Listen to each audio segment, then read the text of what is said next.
He was most famous as Tina Turner's musical partner and former husband, but Ike Turner's life was also filled with plenty of other marriages, frequent legal troubles, and a fiery disaster. Born on November 5, 1931 in Clarksdale, Mississippi, Ike Turner's formative years coincided with the Great Depression. Steak was a rare delicacy while he was growing up, and a mere crust of bread was an indicator of wealth. As the economy took a turn for the worse, young Ike worked a series of blue-collar jobs to help his parents make a living. This included picking eggs on a chicken farm, but soon afterwards, he wanted to make some more money. As he recounted to Spin in 1985, "First, I sold scrap iron, did odd jobs, any hustle I could think of to have a few extra quarters in my pocket. Then I ran away from home to Memphis, where I worked as a hall boy at the Hotel Peabody. I wound up sleeping on Coca-Cola crates, so I think I stayed away for about 4 days." Alas, Turner's mother Beatrice wasn't exactly impressed with his efforts, and he was beaten regularly.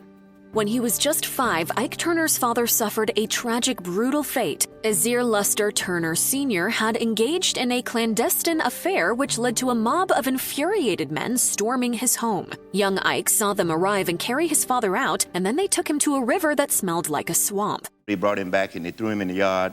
They had kicked holes in his stomach. Turner Sr. was so brutally beaten that his insides ended up perforated. Even worse, he couldn't receive proper medical care because of the color of his skin. A temporary space was set up for him to stay put as he recuperated. The severity of his injuries was clear from a foul smell that reeked from the shelter. I lived at the second house from the corner in Clarksdale, Mississippi, 304 Washington. And when you would turn the corner, when the wind was blowing a certain way, you could smell his intestines and things. Turner Sr. eventually succumbed to his wounds after ailing for about 2 years. After the death of her husband, Ike Turner's mother, Beatrice Cushenberry, eventually had a new man in her life, but he wasn't exactly the most pleasant person to be around. Philip Reese overindulged in alcohol, and there was hardly any peace when he was inebriated. As Ike Turner recalled in his memoir, Taken Back My Name, he'd get drunk, and if my mother was sewing, he would come in and snatch the material from under the machine. Unsurprisingly, there was no love lost between Turner and his stepfather. An altercation between them was the reason the budding musician fled to Memphis in the first place. But after the death of his mother, Turner took Reese under his wing. As he wrote, "I took care of him until he died in 1961. He was okay, but you know with kids, man, they brand you as mean and it sticks with them." When he was only 6 years old, Ike Turner was a victim of statutory rape, though he tried to pass the encounter off as him being a ladies' man. As he admitted to Spin in 1985, "There was this woman, Miss Boozy. I'd feed her chickens every morning on my way to school. She'd give me a nickel a week if she could put me on top of her and show me how to move."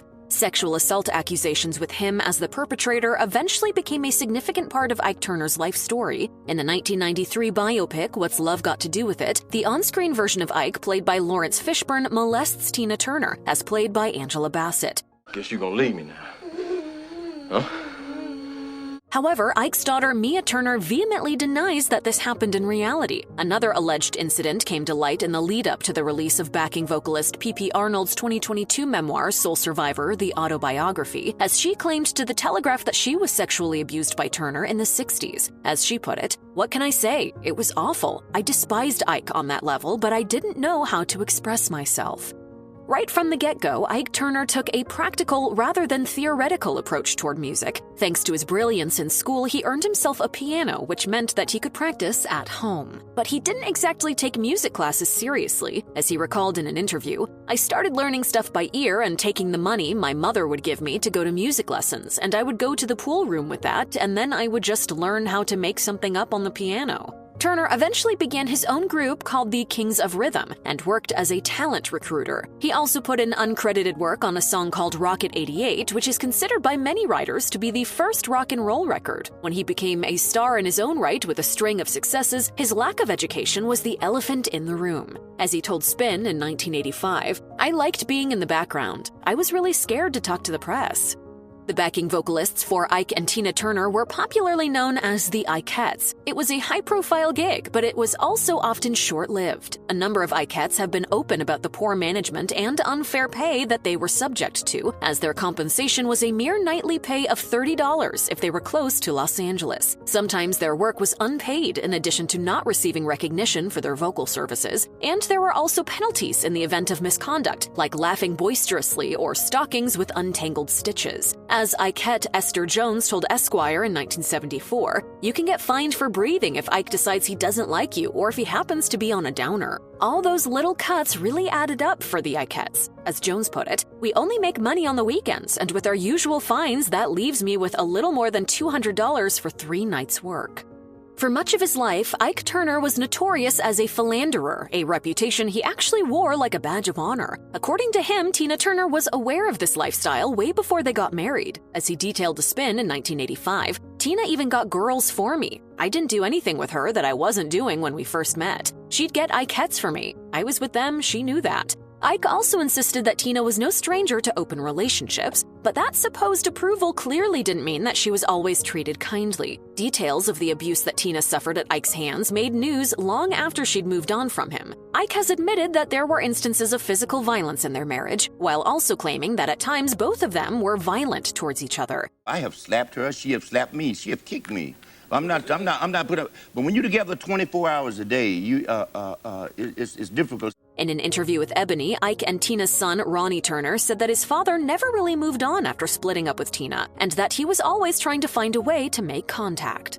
Although Ike Turner's marriage to Tina Turner was his most publicized one, he had tied the knot at least 10 times by 1985. As he recalled to Spin that year, I started getting married when I was 14. First, there was Edna Dean Stewart. A few months later, it was Velma Dishman, then Dolores Ward. I don't remember her last name, but then it was Alice. According to Ike, getting married during those times was as easy as pie. All you needed was $5 to make things official. Divorce was unheard of back then, though separation was seamless. By the mid-2000s, he'd been together with singer Audrey Madison for years. They met through music, and things eventually became romantic. They performed together, but he was suffering from emphysema, as he admitted to The Independent in 2005. It comes all at once. I'm never gonna have to cancel a gig, but that's one reason I have Audrey there, just in case. She can carry right on, and sometimes she's done more of the climax of the show than me. On October 8, 2006, Ike Turner and Audrey Madison walked down the aisle in Las Vegas. She became his 14th and last known wife, though they divorced after just 2 months.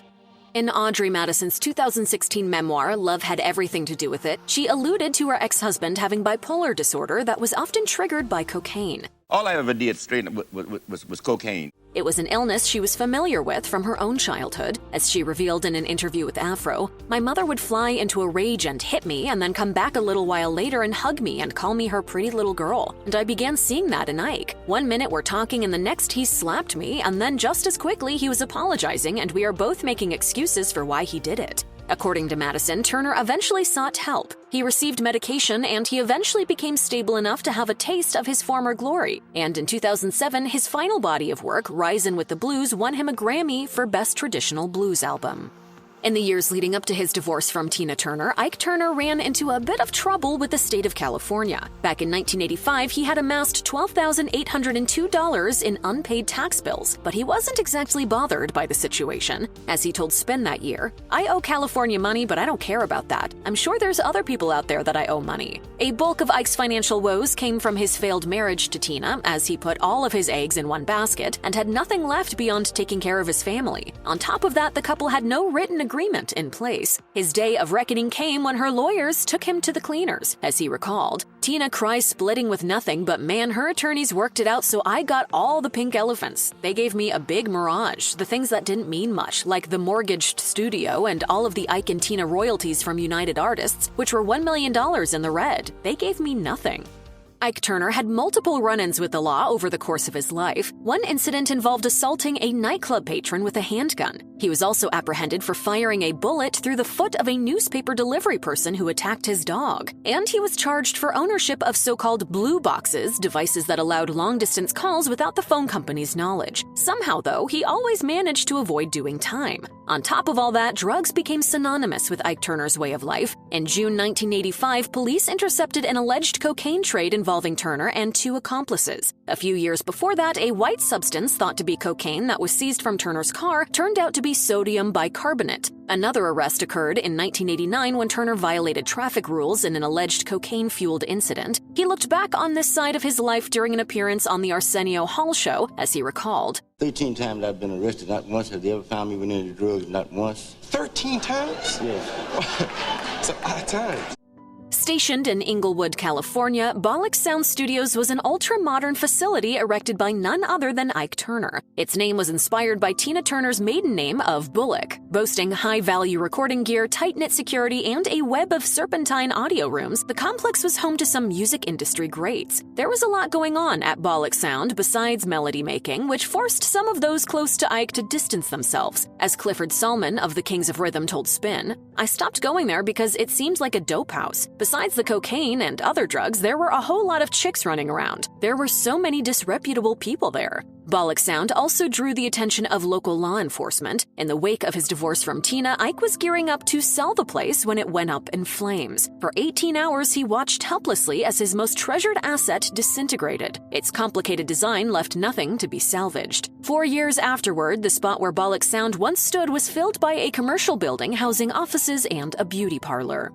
When Spin caught up with Ike Turner in 1985, he was far from the iconic cultural figure he'd been just a couple of decades ago. He used to dine out with the biggest names in music, but now nobody would so much as touch him with a 10-foot pole. At the time, there were talks that he was eyeing the formation of a so-called Ike and Tina review with Square Biz singer Tina Marie. As Marie's former manager, Alan Mink, revealed, he talked on and on about a national tour, but it didn't make any sense. He didn't even leave us a phone number, so afterwards we just laughed. A part of me now feels sorry for the guy. Tracking Turner down was getting to be as difficult as locating a needle in a haystack. Record labels from which he would have been receiving royalties hadn't kept in touch with him, nor did he. And his New York lawyer maintained that media engagements were off limits. After a few years went by, he seemed to have a change of heart on that matter. When he was asked about his whereabouts during an appearance on the Arsenio Hall show, he responded that he'd been everywhere and nowhere, and he revealed that he'd recently formed a new group. When I go into the building, the record company, different thing, you can feel the vibes from it, you know?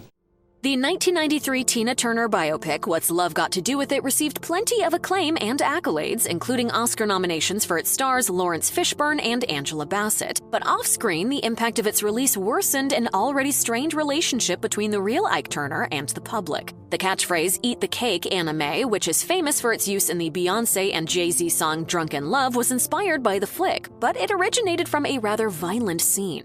Come on now, I'm asking you nicely. And I'm saying no nice. You know you want some of this cake. Come on, eat some cake. Eat some cake. Ike may have had a say in his image prior to the release of What's Love Got to Do with It, but alas, he believes that he was the victim of deception. As he explained in a 2001 interview with ABC, "During the time I was doing drugs, I signed a contract thinking it was for somebody to play me in the movie with Tina. Until I got clean and got my head on, like it is now, I didn't realize that the paper that I signed, my own lawyer got me to sign it. I was signing away my rights to sue them, and they could portray me any way they wanted to, so they made a villain out of me."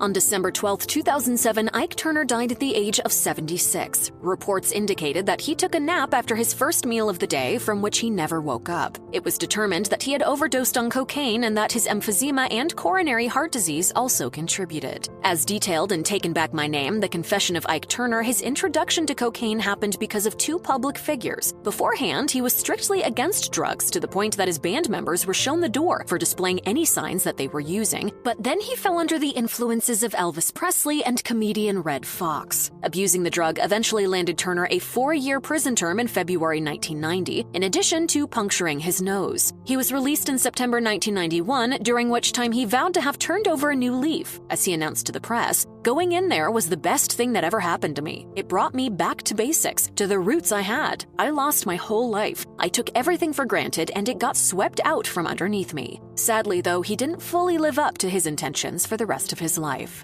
At the time of his death, Ike Turner had no formal will in place, and there was no clear indication of the extent of his wealth. As lawyer Edwin Stegman noted at the time, "We don't know what the value of the estate is. Are we fighting over $4.39? We are suckers fighting, spending time and money, and we don't know over what." Stegman was referring to an ongoing tussle between Turner's children, his ex-wife Audrey Madison, and Turner's ex-representative, James Clayton. Both Clayton and Madison unveiled scribbled notes meant to prove that Turner had authorized control of his possessions to them. As Madison said at a hearing, he said, "I was the only one who took care of him, and if anything ever happened, he wanted me to be okay." In October 2009, a verdict was reached that left Turner's children in charge of his estate.